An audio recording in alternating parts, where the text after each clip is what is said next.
আজকে আমরা যাচ্ছি দীঘা, চন্দনেশ্বর আর নতুন পুরী। তো চলো আমরা রেডি হয়ে বেরিয়ে পড়েছি।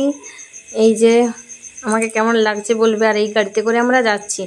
তো এই যে দেখো আমার ছেলের হেয়ার স্টাইলটা কেমন স্টাইল করেছে। তো ও পুরো একদম হিরো সেজে নিয়েছে। তো এই জায়গায় আমরা একটু দাঁড়িয়েছিলাম। এই চুলগুলো থাকবে না,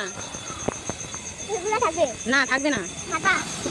তো এইখানে আমরা দাঁড়িয়ে একটু চাটা খেয়ে নিয়েছিলাম।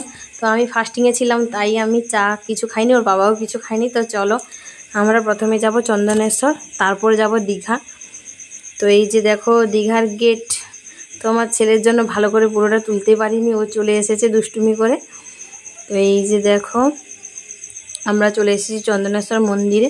তো প্রথমে এইখানে পুজো দেব। আর এই যে দেখো পুজোর ডালা নিয়ে নিয়েছি, সব কিছু রেডি করেছি। আর এইখানে ছাওয়া করে দিয়েছে সবাই যাতে লাইন দিয়ে দাঁড়িয়ে পুজো দিতে পারে। তো এই যে দেখো এইটার জন্যই আমরা এসেছিলাম। আমার ছেলেকে এইখানে এই যে নেড়ু করানো হবে, ওর মানসিক ছিল। তো এখানে চুল দেব ভোলা বাবার কাছে।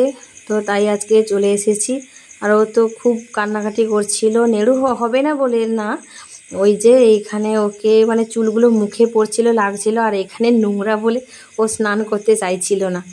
তো যাই হোক ওকে গায়ে নেড়ু করানোর পরে হলুদ, তেল, ঘি সব কিছু মাখিয়ে দিয়ে এইখানে ওকে স্নান করাবো। স্নান করিয়ে নতুন বস্ত্র পরাবো। তো চলো মা ছেলে দুজন মিলে এখানে স্নান করব। তো বসতেই চাইছে না, বলছে নোংরা জল, এখানে স্নান করবো না। তো ছোটো বাচ্চা কিছু জানে না। তো এই জলেই ওকে স্নান করাতে হবে, এই জলেই ওকে স্নান করাবো। তো স্নান করাই, ওকে স্নান করানোর পরে ওকে নতুন বস্ত্র পরিয়ে পুজো দিতে নিয়ে যাব। আর আমাকেও এখানে স্নান করতে হবে। তো ওকে স্নান করানোর পরে গঙ্গা জল ছিটিয়ে পুরোটা আমরা স্নানে চলে এসেছি। স্নান করানোর পরে আমরা মা ছেলে দুজনেই নতুন বস্ত্র পরবো এবং পুজোতে যাব। এই যে দেখো ওকে নতুন বস্ত্র পরিয়ে আমরা পুজো দিতে চলে এসেছি। আর এই যে দেখো কত লাইন। তো পরে পরে আরও অনেকজন আসছে, আমরা অনেকটাই তাড়াতাড়ি এসেছিলাম, তাই একটু ভিড় কম ছিল। তো এই যে দেখো লাইন দিয়ে দাঁড়িয়ে গেছি। তো ভেতরে ভিডিওটা ঠিকঠাক নিতে পারিনি, এত ভিড় ছিল ভেতরে। দেখো কতজন লাইন দিয়ে দাঁড়িয়ে আছে। এই যে দেখো যে পুজো দেওয়া হচ্ছে, এখানে আমরা ডালা নিয়ে নিয়েছিলাম। তো এখানে পুজো করেছি ডালা দিয়ে, শাড়ি। আর এখানে পুজোর একটা প্যাকেজ সিস্টেম আছে, তুমি যেমন নিতে চাও তেমন। তো পুজো দিয়ে কমপ্লিট করে আমরা বাইরে বেরিয়ে চলে এসেছি। তো বাইরে বেরিয়ে পেছনে এখানেও সবাই ধূপ দিয়ে প্রণাম করছিল কুণ্ডতে। তো আমরাও এখানে একটু ধূপ দিয়ে প্রণাম করে নিলাম। এই যে পেছন থেকে দেখো মন্দিরটা কেমন লাগছে, এটা হচ্ছে পেছন দিক। তো এখানে সবাই প্রণাম করে ধূপ জ্বালিয়ে মনস্কামনা জানাচ্ছে। আর এখানে অনেকেই ধাগা বাঁধছে।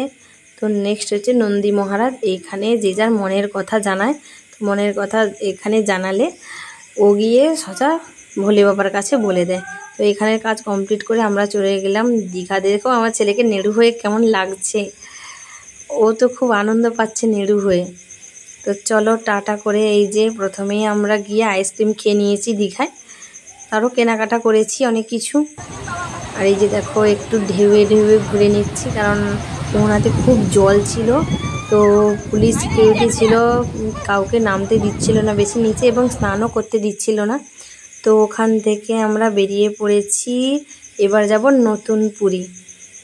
তো নতুন পুরীতে গিয়ে আমরা সময় কাটাবো, কিন্তু আমরা জানতাম না যে বিকেল 3টের পরে মন্দির খুলবে, তার আগে ঢুকতে দেবে না। তো আমরা জানতাম না বলে ওয়েট করে 3টেই ঢুকেছিলাম।